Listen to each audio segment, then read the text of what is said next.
আমি আমার হাজবেন্ডকে ভালোবেসে পরিবারের বিরুদ্ধে গিয়ে বিয়ে করেছিলাম। পরিবারের বিরুদ্ধে গিয়ে বিয়ে করার কারণ হলো আমার আব্বু আম্মু আমার হাজবেন্ডকে একদমই পছন্দ করতেন না।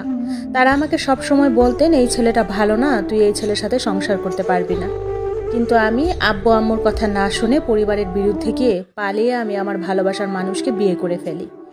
আপনারা যারা অবিবাহিত মেয়েরা আছেন তারা হয়তোবা অনেকেই ভাবেন বিয়ের আগে এবং বিয়ের পরের সিচুয়েশন বোধহয় সেম। আমিও তাই ভেবেছিলাম।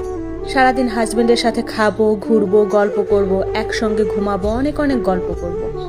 সবচেয়ে বড় কথা, আমি যে মানুষটাকে ভালোবাসি সে মানুষটাকে আমি সব সময়ের জন্য কাছে পাবো। কিন্তু আমি যখন বিয়ের পরে শ্বশুর বাড়িতে গেলাম, বিশ্বাস করেন পুরো অন্যরকম জীবন হয়ে গেল আমার। আমার শ্বশুর বাড়ির অবস্থা বেশ ভালো এবং বেশ বড় পরিবারে বিয়ে হয়েছে আমার শ্বশুর শাশুড়ি, দেবর, ননদ, ভাসুরের ওয়াইফ, তাদের বাচ্চা কাচ্চা সবাই মিলে একসাথেই থাকি আমরা। সবাই মোটামুটি ভালো ছিল, খুব ফ্রেন্ডলি ছিল। কিন্তু আমার শাশুড়িটা একটু অন্যরকম ছিল। আমাকে দিয়ে প্রচুর কাজ করাতো, এটা নিয়ে আমার কোনো প্রবলেম ছিল না। কিন্তু সারাক্ষণ ভুল ধরতো, আজে বাজে কথা বলতো এবং আমার হাজবেন্ডকে বিচার দিত আমার নামে। এই জিনিসগুলো আমার একটু খারাপ লাগতো। কিন্তু আমার হাজবেন্ড আমাকে যে পরিমাণ ভালোবাসতো, সে ভালোবাসার কাছে এই কষ্টটা কিছুই না। আমি এই পরিবারটাকে একদম আমার আপন করে নিয়েছিলাম। যেহেতু আমার হাজবেন্ড বেকার ছিল, স্বাভাবিকভাবেই আমি একটু বেশি কাজ করতাম বা আমার বেশি কাজ করা লাগতো। পরিবারের সকল সদস্যদের জন্য রান্না করা, সংসারটাকে গুছিয়ে রাখা। আমার শ্বশুর ছিলেন প্যারালাইজড রোগী, একদম বিছানায় পড়া। শ্বশুর তো বাবার মতোই, আমি বাবার মতোই তাকে টেক কেয়ার করতাম, নিয়ম করে ওষুধ খাওয়াতাম। সবকিছু বেশ ভালোই চলছিল। কিন্তু কিছুদিনের মধ্যেই আমি প্রেগনেন্ট হই। আমার প্রেগনেন্সির খবর শুনে আমার শ্বশুরবাড়ির সবাই অনেক খুশি হয়েছিল।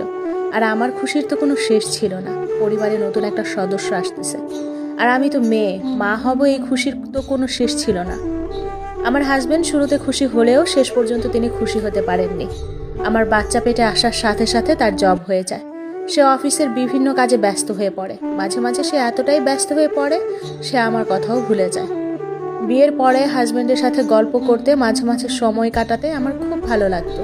কিন্তু জানেন, বাচ্চা পেটে আসার সাথে সাথে আমার ভালো লাগা, ভালোবাসাগুলো যেন আরও বেড়ে যায়।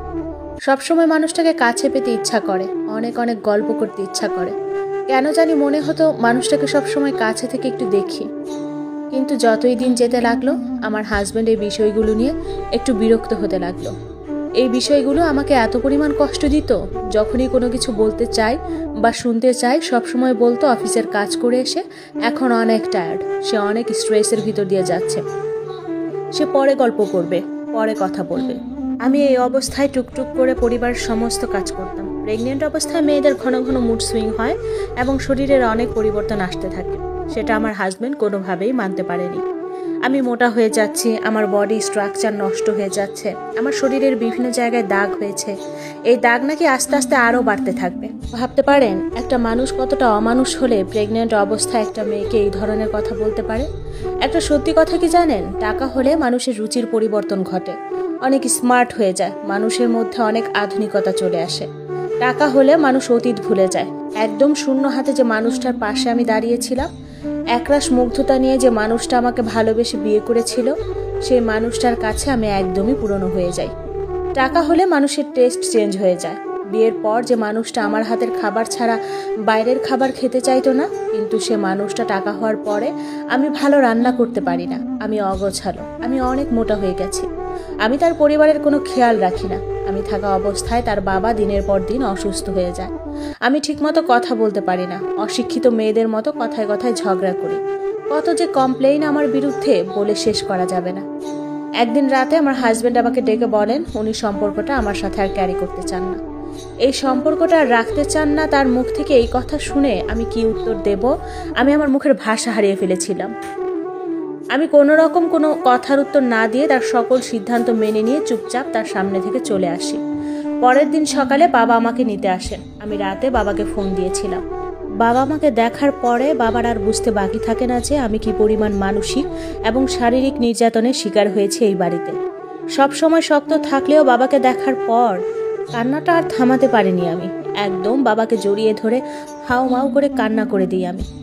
যেহেতু আমি প্রেগনেন্ট ছিলাম, প্রেগনেন্ট অবস্থায় ডিভোর্স হয় না।